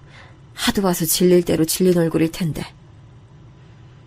아니 그냥 내가 아무래도 당신 남편이 맞는 것 같아서 그랬어. 당신 표정만 봐도 그 속에 뭘 담고 왔는지 알 것 같으니 내가 당신 남편이 맞는 거지. 지난 세월이 부질없진 않네 그래. 내가 무슨 말할지 마치 알기라도 한다는 것처럼 왜 그렇게 굴어요? 일부러 나 떠보는 거지? 이제 당신이 이렇게 새침하게 구는 모습도 얼마도 못 보겠구만. 후회되고 아쉬운 부분들이 참 많은 인생이었지만 당신 만난 걸로 큰 다행이었으니 아까운 것들을 모두 퉁치기로 합시다. 당신 고마웠소. 그 순간 심장이 철렁거렸고 눈물이 왈칵 쏟아질 것만 같아서 아주 혼났죠. 저는 남편을 아직도 잘 모르겠다고 스스로 평하던 부족한 아내였건만 이런 저와는 달리 남편은 너무나도 저를 꿰뚫고 있더군요. 제가 자신의 시한부 사실을 듣고 왔음을 단지 제 기색을 면밀히 살피는 것으로도 알아차렸습니다. 희로애락을 겪으며 살아온 긴 인생이었으나 저는 그럼에도 그 순간의 제 기분을 어떻게 말로 설명해야 할지 모르겠더라고요. 오래 살아도 아직 모르는 게 많음을 그때 알았습니다. 그리고 그렇기에 사람은 언제 죽든 늘 아쉽고 아까워할 수밖에 없다는 생각도 그때 처음 깨우쳤죠. 제가 삽시간에 회안으로 잠겨들고 있을 때 남편이 고든 눈빛으로 저를 바라보며 말했어요. 내가 부탁이 있는데 우리가 잘못 지은 자식 농사 말이야. 절대로 그것 때문에 당신의 땅까지 썩어선 안 돼. 망친 농사는 그것으로 끝내야 돼. 내 말 무슨 뜻인지 알지? 절대로 나 떠났다고 해서 마음 약해지지 말고 당신 배로 낳은 자식이라고 해서 그 속을 다 진정 알 수 있다는 속단은 필히 금물이야. 그래도 자기 아버지 편찮으시다고 애가 걱정을 많이 하면서 부쩍 철이든 모습을 보이던데. 아휴, 그래요, 알았어요. 당신이 그렇게 말하는 거엔 이유가 있겠지. 내가 인생 살면서 그간 자존심 때문에 이 말은 못하고 살았지만 나 솔직히 당신 말 들어서 손해본 적은 없더라고. 나보다 당신 해안이 몇 수 위야. 야, 이거 인생을 마무리 짓게 된 건 아쉽지만 당신 인정을 받게 됐으니 꽤 나쁘지 않은 기분인데 날 그렇게 인정해준 김에 내 당부는 꼭 지켜. 내가 당신 맹주처럼 구나 안 구나 하늘에서 다 지켜보고 있을 테니까 그런 줄 알아. 남편은 아들과 며느리에 대한 염려가 많아 보였지만 저는 남편이 자신의 남은 시간을 보다 평안하고 보람있게 보내다가 떠났으면 하는 바람이 컸기에 그 염려에 집중하지 못했습니다. 남편과 많은 대화를 나누고 사진과 영상을 휴대폰에 찍어서 남겨두는 것이 더 중요했으니까요. 그리고 야속하게도 시간은 쏜살같이 흘러갔고 그보다 더 빠르게 남편의 상태는 악화됐습니다. 이제 오늘 내일 하시니 마음의 준비를 하시라는 의료진의 소견이 떨어졌을 때 저는 남편의 손을 꼭 잡아줬고 그 뒤 아들과 며느리하고 병원 식당에서 간단한 식사를 하며 대화를 나눴습니다. 며칠 사이 회사 다니는 아들은 퇴근 후 밤 시간에 주로 병원에 들렀고 며느리는 오후 내내 병원에 있다시피 하면서 저를 걱정하며 저에게 쉴 것을 권유해온 참이었습니다. 제가 문득 며느리에게 물어봤죠. 너는 그림인지 예술인지 그런 거 한다더니 이제 그 일은 완전히 그만둔 거니? 띄엄띄엄 다니는 줄로만 생각하고 있었는데 그게 아니라 아예 어딜 안 다니는 것 같아서 내가 궁금해지네. 아, 어머님, 디자인이요. 전 디자이너라고 이것저것 예술을 하는 사람이라고 할 수 있어요. 저도 제가 한 5년은 더 해먹을 줄 알고 있었는데 이게 참 쉽지가 않네요. 이래저래 사정이 있어서 지금은 잠시 쉬고 있어요. 그런 거였어? 언제부터 쉬고 있었던 건지 내가 물어봐도 될까? 그거 일 쉬는 거면 형원이하고 형준이 애들 학원 보내는 건 사정이 괜찮은 거 맞고 형원이는 이제 대학 들어가려고 한창 공부할 때지? 네, 맞아요. 그래서 지금 수험생이에요. 그리고 저 일 그만둔 지는 사실 좀 됐어요. 제가 작년 연말부터 일을 쉬고 있는 거라서요. 안 그래도 최근 들어서 생활비가 많이 빠듯하다고 생각은 많이 하고 있었어요, 어머님. 작년 연말? 그럼 올해는 일단 통으로 쉬고 있다는 소린데 그래놓고 너는 설날에도 코빼기 한 번 안 비췄던 거구나. 바쁘다는 핑계를 댔던 걸로 기억을 내가 하고 있는데. 아, 어머님! 기억력이 왜 이렇게 좋으세요? 전 진짜 치매 걸린 시어머니 수발드는 며느리 될까봐 걱정하는 것만은 안 하고 살아도 될 것 같아요. 저보다 정신이 또렷하시다니까. 아, 제가 그땐 사정이 좀 있었어요. 죄송해요. 그래서 친정에도 안 갔는걸요? 정말이에요. 제가 모르긴 몰라도 며느리가 자기 친정 집안 식구들하고 그리 애틋하고 사이좋은 게 아니라는 것만은 은연중에 알고 있었습니다. 만약 그러했다면 참새가 방앗간에 드나들듯 자기 친정집으로 자주 갔었을 텐데 안 그러고 살았거든요. 거리가 대단히 먼 것도 아닌데 거의 안 보고 산다는 건 관계에 뭔가 문제가 있다는 것이었지만 별로 안 밝히고 싶다는 듯 화두를 피하니 제가 구태여 묻진 않았습니다. 어찌됐든 잘 가지도 않는 자기 친정까지 들먹이면서 며느리는 제 눈치를 살펴댔어요. 아들은 아까부터 조용하게 밥만 먹으면서 저와 며느리 대화에 귀를 쫑긋 열어둔 모양새고요. 이것들이 혹시 나에게 뭔가 할 말이 있어서 작정한 분위기인 건가 이런 생각을 하던 참이었습니다. 아들 쪽을 힐끗 쳐다본 며느리가 전에 없이 순한 눈매를 만들면서 저에게 이런 걸 물어보더라고요. 돈 얘기 나와서 말인데요, 어머님. 이제 아버님께서 오늘 내일 하시는 상태잖아요. 그럼 재산 문제는 어떻게 되나요? 사람 목숨 앞에서 돈을 논하는 건 아니라고 하지만 솔직히 돈만큼 중요한 게 없다고 생각이 돼서 제가 조심스럽게 여쭤보는 거예요. 재산은 얼마나 가지고 계시고 저희 형언니, 형준이 애들 아빠에겐 얼만큼 지금 떨어지는 건지요. 네 시아버지 죽고 난 뒤에 재산이라니? 그런 건 딱히 없다고 봐도야 너희 속이 편할 거야. 한땐 네 시아비하고 나하고 재산을 꽤나 불린 적도 있었는데 속만 썩이는 자식을 둬서 그런지 하도 마음고생을 많이 했더니 정신머리가 휙 돌아버려서 그 재산을 까먹었지 뭐니. 아이고, 다시 생각해도 너무 안타깝고 아쉬운 일이지. 네? 그럼 아버님, 어머님은 지금 그러면 두 분 명의로 된 그 아파트 말곤 다른 재산이 없으셨던 거예요? 며느리가 엄청나게 경악을 하면서 눈까지 부릅뜨더군요. 뭘 기대했던 것인진 모르겠으나 상당한 걸 기대했던 모양이에요. 실망한 기색이 역력했는데 아들하고 또 눈빛을 슬쩍 교환하더군요. 저는 그때 자기 처에게 방패막이 다 시키고 저 녀석은 지금 뭘 하는 건가 싶어서 저도 모르게 한심스럽다는 감상평을 속으로 내놓고 있었네요. 다 커서 이제 자기 자식들 키우고 있는 것이 제 아들이거늘 아직도 물가에 함부로 내놓으면 안 될 어린아이처럼 느껴져서 저 스스로도 기가 막혔습니다. 이런 사고뭉치이자 저의 아픈 손가락인 제 아들과 결혼한 며느리는 갑자기 또 눈빛을 반짝거리기 시작하더니 대단히 조심스러운 목소리로 말을 했어요. 어머님, 아버님 돌아가시고 나면 그 아파트는 어머님 단독 소유가 되는 거죠? 그 아파트가 남양이기도 하고 여러모로 멋져서 참 좋긴 한데 어머님 혼자 계속 사시기엔 너무 쓸쓸하지 않을까요? 구조가 너무 폐쇄적이잖아요. 동네도 어머님 즐기시기엔 삭막하고요. 차라리 팔고 다른 곳으로 옮겨가시는 건 어떠세요? 연세만 본다면 지금부터 단 1년만 지나도 어머님 건강 어떻게 될지 모르는 건데 아파트에서 혼자 사시는 건 위험해요. 잘 생각해보세요. 그런 생각은 안 해봤었는데 네가 그 말을 하니까 나도 갑자기 고심이 좀 되네. 안 그래도 이웃 살던 친한 사람들이 연달아 이사들을 멀리 가버리는 바람에 내가 적적함을 느끼던 차였는데 이제 둘도 아니고 혼자 노인네가 아파트에서 살려고 하니까 약간은 심정이 막막하긴 하네. 내가 한번 고민해볼게. 집을 팔 것 같으면 너희한테 의견 구해서 새로 이사갈 곳 알아보면 좋겠지.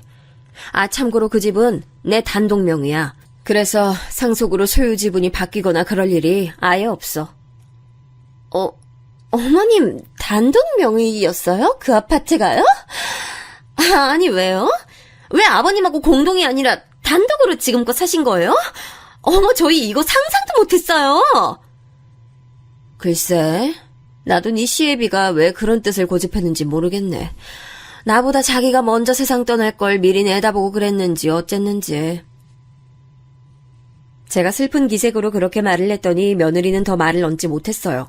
저는 갑자기 왜 집 처분 얘기를 하나 싶어서 의문스러웠지만 남편 상태가 위중했기에 우선 여기에 신경이 쏠려 있었네요. 며느리는 물론이고 아들까지 다시 집 이야기는 꺼내지 않았는데 남편의 마지막 숨이 넘어가기 전까지 불철주야 병원에 붙어 있으면서 저하고도 함께 있었습니다. 그러면서 별다른 이야기는 안 하고 그저 든든하게 제 옆을 지켜줬던 거예요. 바로 이 점에서 제가 참 아들과 며느리 이 둘이 고맙고 좋게 보이더라고요. 그간 제 속을 은근하게 문드러지도록 만들긴 했지만 그래도 남편의 죽음 앞에서 최대한의 도리를 다하려고 드는 걸 보고 있자니 제 안에서 재평가가 되더군요. 애석하게도 남편은 마지막 떠나던 순간에 제대로 유언을 남기지 못한 채 조용히 숨을 거뒀어요. 자기 생각 말하는 걸 참 좋아했던 사람이었건만 떠날 때 그러지 못하는 걸 보면서 슬픈 상념이 휘몰아쳤네요. 남편 장례식에서 가장 큰 역할을 해줬던 인물은 단연 제 아들이었습니다. 묵묵하게 자리를 지키며 조문객들을 맞이했고 한 번도 피곤하거나 지친다는 내색을 안 비춰서 내심 놀랐습니다. 남편은 자신이 죽으면 그저 한 줌의 가루가 되길 원했던 사람이었기에 화장을 했고 납골당에 안치를 했는데요. 아들이 그 앞에서 정중하게 절을 올리는 모습에 제가 또 한 번 놀랐습니다. 이런 면모가 있었던가 싶어서 어리둥절할 정도였는데 그러고 보니까 며느리도 지난 몇 주간 제가 지켜본 결과 예전엔 느끼지 못했던 차분함 같은 것이 느껴지는 모습이었어요. 절을 하고 일어난 아들의 어깨를 어루만져주는 며느리를 보면서 둘 다 개과천선이라도 한 모양이구나라는 생각이 저절로 들었습니다. 남편이 떠난 빈자리를 어루만지며 지내기를 며칠, 거의 매일같이 안부 전화를 며느리가 해왔고 저는 그 점이 몹시도 달가웠는데요. 어느 날 아들과 며느리가 공손한 자세를 취하며 저를 찾아와서는 이렇게 말을 하더군요. 엄마, 이젠 저희와 함께 사세요. 아들 며느리 두고 설마 계속 혼자 사실 생각하신 건 아니죠? 엄마, 혹시 그동안 저희가 엄마 마음 서운하게 해드리고 또 기대에 못 미치게 행동한 게 있다면 너그럽게 용서해주세요. 그리고 이제 우리 화목하게 다 같이 지내요. 맞아요, 어머님. 저희가 얼마나 부족했는지 아버님 돌아가시고 나서 처절하게 느꼈어요.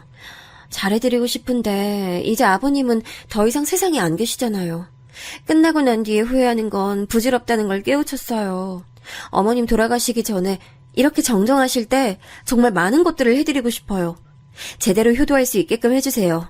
어머님, 저희 집으로 오셔서 앞으로 같이 사시는 게 어때요? 저희가 호강시켜 드릴게요. 지난 세월의 행실로 미뤄봤을 때 제가 아들과 며느리 이 두 사람을 믿는 것에는 무리가 있었어요. 하지만 저는 남편을 여의고 속이 참 많이 허한 상태였고 또한 아들 부부가 진심으로 애절한 표정을 지으며 말을 해오는 것에 마음이 흔들렸습니다. 저를 모시고 살겠다면서 꼭 그렇게 하고 싶다는 아들 부부의 진심을 그 순간만큼은 의심하기가 어렵더군요. 솔직히 말해서 저에게 그런 태도로 나온 아들 부부를 향해 조금 감동했고 저를 모시고 살고 싶다는 얘기를 들어서 무척 기쁘기도 했어요. 대번에 반색을 하면 제 스스로가 민망해질까봐 저는 애써 기색을 낮추고 말했습니다. 글쎄다. 내가 아직 사지도 멀쩡하고 정신머리는 그것보다 딱 2배로 멀쩡하고 이런데 굳이 너희 도움 받으며 지내야 하는지 싶어서 고민이 좀 되네. 우선 말을 그렇게 해준 것만은 내가 고맙게 생각하마. 너희에게 그런 감동적인 말을 들어볼 줄이야. 설사 충동적으로 한 말일지라도 난 고맙게 여기마.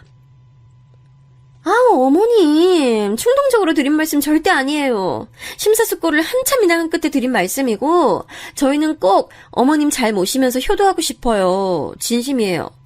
저희가 어디 지금까지 어머님 모시겠다는 말씀을 지나가는 투로도 드린 적 있어요? 한 번도 없었어요. 그만큼 저흰 지금 진심으로 어머님께 효도하고 싶은 마음뿐이에요. 그건 그렇구나. 내가 너희에게 지나가는 말로나마 모시고 싶다는 소리를 당최 들어본 적이 없었으니 모처럼 이렇게 얘기 꺼내는 걸 보면 일단 진심인 것 같긴 한데 너희 혹시 돈이 필요해서 나에게 이러는 건 아니지? 어머님, 저희가 정말 솔직하게 말씀드리면 돈이 필요한 거 네, 맞습니다. 애들 이제 대학 보내고 수험생활 시키고 계속 이렇게 지낼 일만 남았는데 돈이 있을수록 좋은 상황인 건 맞죠. 근데 어머님, 돈 얼마 받겠답시고 시어머니를 자기 집에서 모시고 살겠다는 며느리가 몇이나 될 것 같으세요? 이건 본심이 올곧지 않으면 할 수 없는 일이라고 생각해요. 그리고 어머님이 20년, 30년 더 사실 것도 아니고 재산은 여기 우리 형원이, 형준이 애들 아빠에게 주실 거잖아요. 안 주실 재산도 아니니까 그냥 시기만 좀 더 당기는 거라고 생각해 주시면 좋겠어요. 마치 질의응답을 사전 준비라도 해온 것처럼 며느리는 애절하고 진심 가득한 표정을 지은 채로 대답을 줄줄 쏟아냈어요. 그 옆에서 아들은 고개를 연신 끄덕이며 호응을 보내고 있었고요. 저는 고민에 휩싸였습니다. 제가 가만히 듣고 보니 아들 며느리 부부의 주장엔 일리가 있었습니다. 이 아파트라 함은 어차피 제가 죽으면 아들에게 돌아갈 몫이었어요. 그리고 저는 이 아파트에서 혼자 계속 산다는 것이 싫지도 않았으나 그렇다고 딱히 좋지도 않았습니다. 자꾸만 남편 생각이 나서 때때로 울적해졌고 아파트다 보니까 주변 사람들을 쉽게 새로 만나며 지내기에도 좋지 못했죠. 저 혼자 집에서 적적하고 외로울까봐 저를 걱정해서 매일 꼬박 안부 전화를 주는 며느리의 정성에도 아주 고마움을 느끼는 바였고요. 다시 며칠 뒤 아들이 혼자 저를 찾아왔는데요. 손에 제가 술빵이 들려 있었어요. 술빵은 제가 유독 좋아하는 간식입니다. 그걸 아들이 알고 있는지 저는 몰랐는데 그걸 사와서는 저에게 이렇게 말을 했어요. 엄마, 앞으로 제가 엄마 모시고 살면서 엄마 좋아하시는 것들 많이 사드리고 가고 싶은 곳들 다 모셔다 드리고 싶어요. 제발 그럴 수 있게 해주세요. 하늘에서 지켜보고 계신 아버지도 기뻐하실 수 있게요. 제 눈가엔 눈물이 맺혀 있었죠. 그것으로 결정이 난 것이었어요. 예상보다 너무 크게 다가온 남편의 빈자리와 저도 이제 나이가 들 대로 든 마당이니 아들 부부에게 의지하며 남은 인생 살아가고 싶다는 생각이 맞물려서 저는 살던 아파트부터 처분하기로 했습니다. 진행하기로 마음을 먹자 그 이후부터는 일사천리였어요. 법무사를 통해서 서류 절차 확실하게 밟았고요. 아파트를 처분하고 나온 돈은 아들과 며느리가 앞으로 요긴하게 쓰도록 제가 건네줬습니다. 아들네 집도 아파트긴 했으나 저층인 2층인데다가 근접한 곳에 노인들이 주로 이용하는 시설이 즐비해 있어서 저에겐 나름 안성맞춤이었어요. 아파트 근처의 길도 위험하지 않고 한적했죠. 저는 처음에 이 결정 아주 잘 내렸구나 하면서 무척 만족했습니다. 집에서 며느리가 저를 챙겨주고 살펴주는 것이 조금은 어색하고 낯설긴 했으나 좋았고요. 사람의 온기가 느껴진다는 것 자체가 남편이 떠난 허한 제 마음을 채워줬으니 일상에서 불만이 없었어요. 제가 아들과 며느리를 너무 안 좋게 지난 세월 보고 있었구나 싶어서 스스로 반성하기도 했습니다. 그러나 이 모든 것은 저의 착각이었음이 얼마 지나지 않아 드러나게 됐어요. 그건 바로 제가 아파트 처분한 그 돈을 아들과 며느리에게 넘겨주고 난 이후부터였어요. 집에 과일이 복숭아밖에 안 보이네. 너 오늘 혹시 장 보러 나가는 거면 올 때 과일 아무거나 좀 사오련? 네? 과일을 사달라고요? 아, 어머님, 뉴스 안 보셨어요? 바로 어제 뉴스였는데 지금 과일 가격 폭등 중이에요. 인생 길게 사셨으니 안 드셔본 과일도 없을 텐데 정말 욕심도 많으시네. 아니, 내가 지금 다른 얘기를 한 것도 아니고 과일 하나 거론 좀 했을 뿐인데 내가 너한테 그런 소리까지 들어야 한다는 거야? 어머? 왜 그렇게 금세 발끈하고 그러세요? 어머님, 그러다 혈관 터져요. 자중하세요. 질환 생기면 모시기 힘드니까 당장 요양원 보낼 거고요. 그런 줄로 알고 지내시면 돼요. 뭐, 요양원? 내가 그런데 금방 들어갈 것 같았으면 멀쩡한 집 팔고 여기로 오지 않았지. 아들하고 며느리가 나 책임져 준다니까 내가 그 말만 믿고 여기로 온 건데 네가 나한테 그런 식으로 말하면 내가 너무 서운해지네. 서운함 느끼신다고 지금 광고라도 하시는 거예요? 저보고 뭘 어쩌라고 그러시는 거예요? 저기 어머님, 솔직히 양심이 있으시면 본인 발로 요양원 들어가셔야죠. 사지 멀쩡하고 두 다리로 걸으실 수 있을 때 직접 들어가시는 게 모양새도 더 보기 좋지 않겠어요? 세상에나, 며느리의 시건방진 태도에 제 말문이 턱 막혔습니다. 화장실 갈 때와 나올 때가 다르다고 한들 설마 아니 저에게서 돈을 받자마자 태도를 싹 바꿔버릴 줄은 몰랐어요. 스스로 민망하고 창피스러워서라도 그렇게 굴진 못할 거라고 여겼어요. 그런데 제 착각이었던 거예요.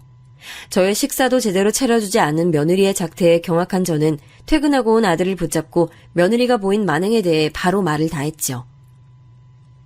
아니, 세상에 어쩜 형원 애미가 나한테 그럴 수 있다는 말이야. 너는 이 사안이 심각한 줄을 알고 앞으로 네 처한테 단단히 일러서 정신 똑바로 차리고 살도록 해줬으면 좋겠어.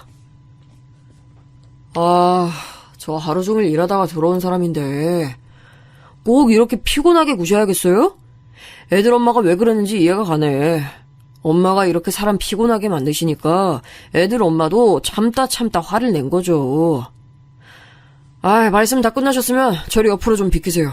노인네 냄새 풀풀 풍기면서 앞을 막은 채로 서 계시지 말고. 너마저 어떻게 변심할 수가 있어?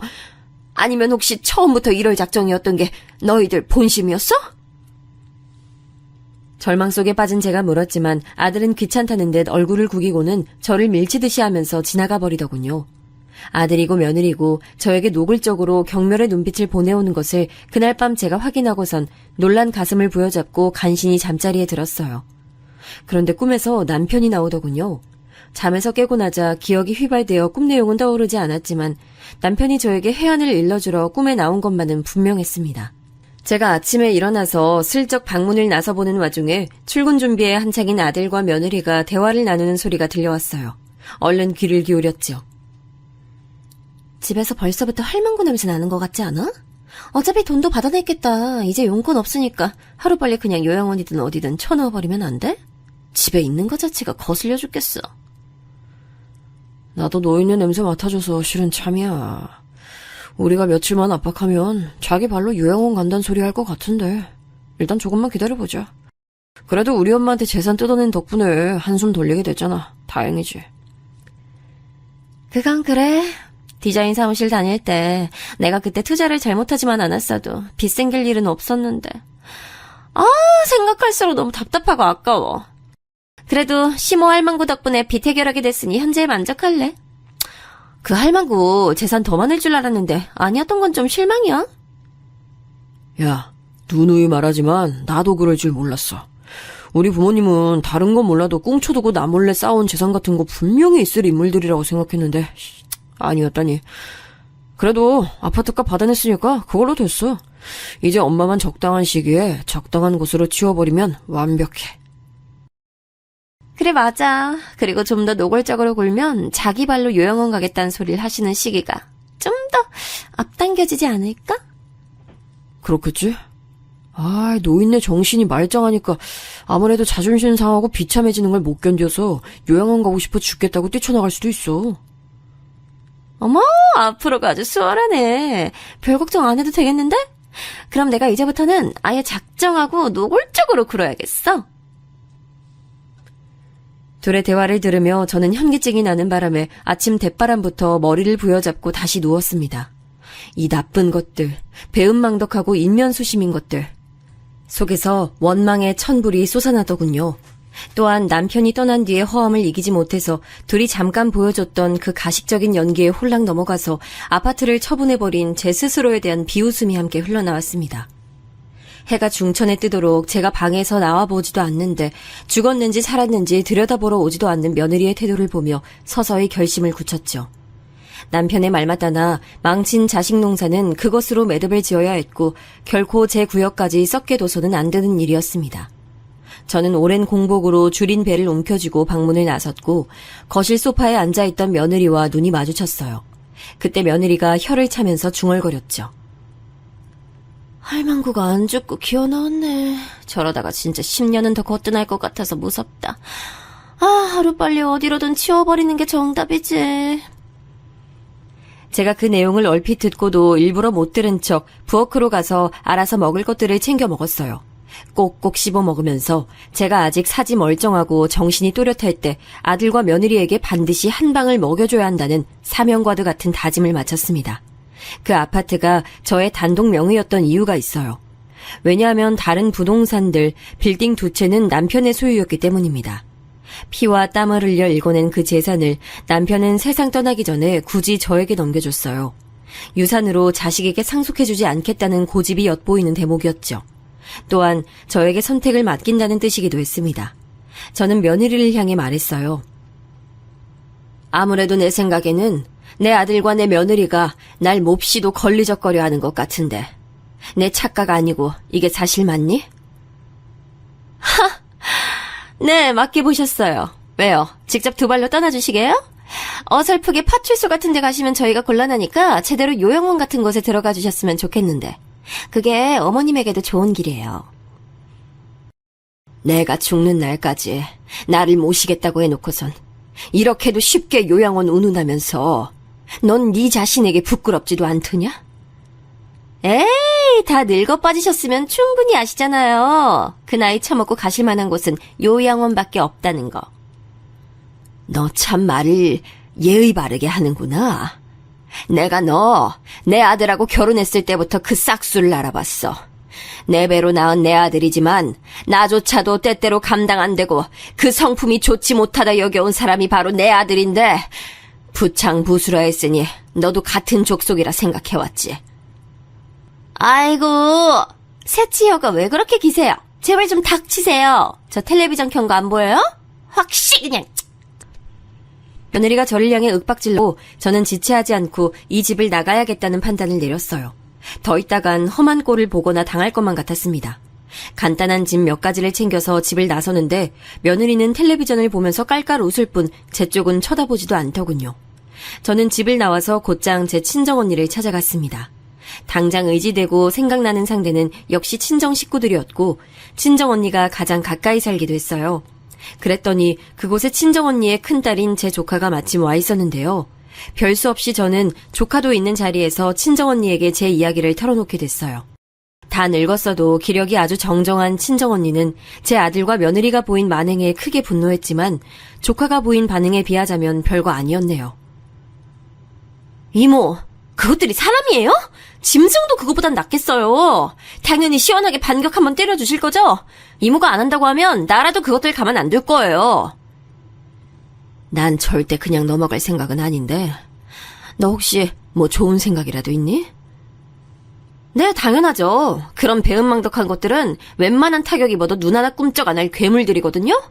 근데요, 이모, 괴물들도 지 새끼는 예뻐하더라고요. 네가 무슨 말하는지 내가 대번에 알겠네. 네가 똑똑하니까 수단 내서 움직이면 내가 모든 금전적 지원은 다 해주마. 저에게는 돈이 있었으니 거리낄 게 없었습니다.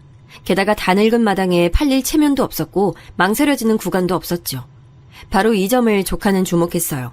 오로지 저만 거침없이 가능한 일이 있다고 하더군요. 그게 뭘까 싶었는데 바로 그들의 평판을 나락으로 꽂아버리는 것이었습니다. 사회생활이고 학교생활이고 전부 어려워지게 말입니다. 가장 확실하고 직설적인 불행을 선사해주는 보복이었죠.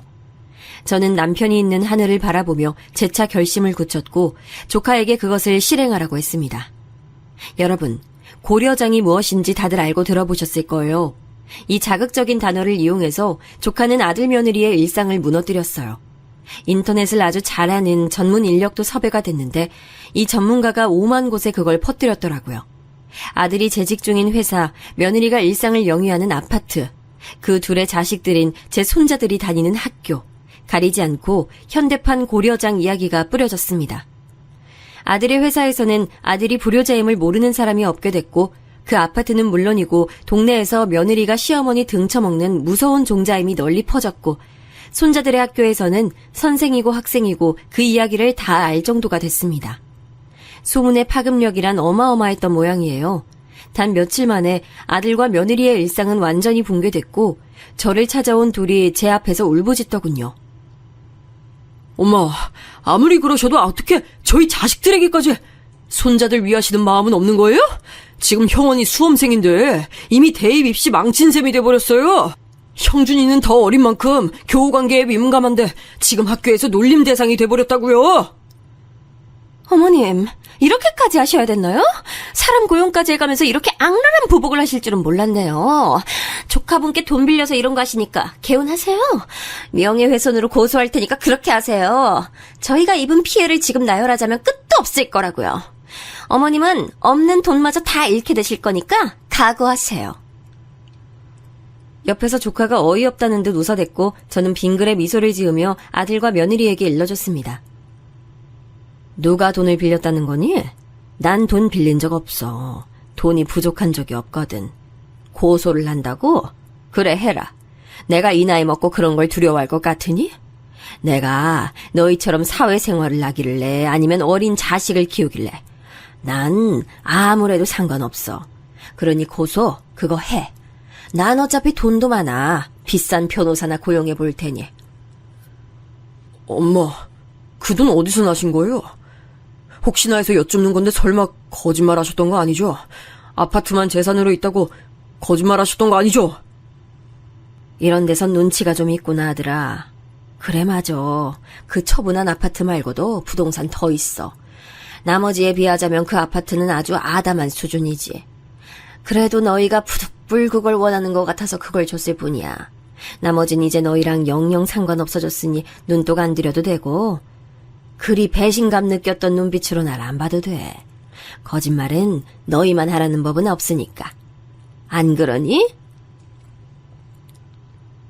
제가 사실 삿바 채널에서 이런 경험담을 들은 적이 있었기에 가진 재산을 다 공개하지 않았다는 속마음을 꽁꽁 감추고 말을 했네요. 갑작스런 충격의 여파로 며느리가 잠시 혼절 상태가 됐는데 아들은 그것도 부축해주지 않고 멍하게 입만 벌리고 서 있었어요. 저를 보는 표정에서 수많은 감정들이 읽혔지만 외면했습니다. 넋이 나간 아들과 비틀거리는 며느리, 그 둘은 조카의 등살에 못 이겨 반강제로 쫓겨났어요. 그리고 얼마 뒤 아들은 회사에서 쫓겨났고 이걸로 며느리하고 둘이 대판 싸웠는지 별거를 바로 하게 됐다고 조카의 소식통을 통해 들었습니다. 아들이 재직 중이던 곳이 하도 대외적으로 이미지가 선량한 기업이라 아들이 물고 온 현대판 고려장이라는 뉴스를 견딜 수가 없었나 보더라고요. 큰손자는 마지막 수험 기간을 온통 망치는 바람에 재수학원에 바로 등록했고요. 작은 손자는 며느리가 데리고 나간 것으로 들었는데 전학수속을 밟은 모양이었습니다. 그럼 그 집엔 이제 아들 혼자만 남게 된 거죠. 살림 규모를 줄이기 위해 집을 매매로 내놓고 이사 준비를 하고 있다는 소식까지 들으며 저는 소유하고 있는 빌딩 2채를 조카에게 넘겨주는 방안을 떠올리고 있었답니다. 아들이 절 찾아와 잘못을 빌기도 했지만 저는 잘못 일군 농사를 다시 들여다보고 싶지 않았어요. 단지 그 밭이 알아서 자생하길 바랐을 뿐입니다. 제 이야기는 이쯤에서 맺을게요. 모두 고맙습니다.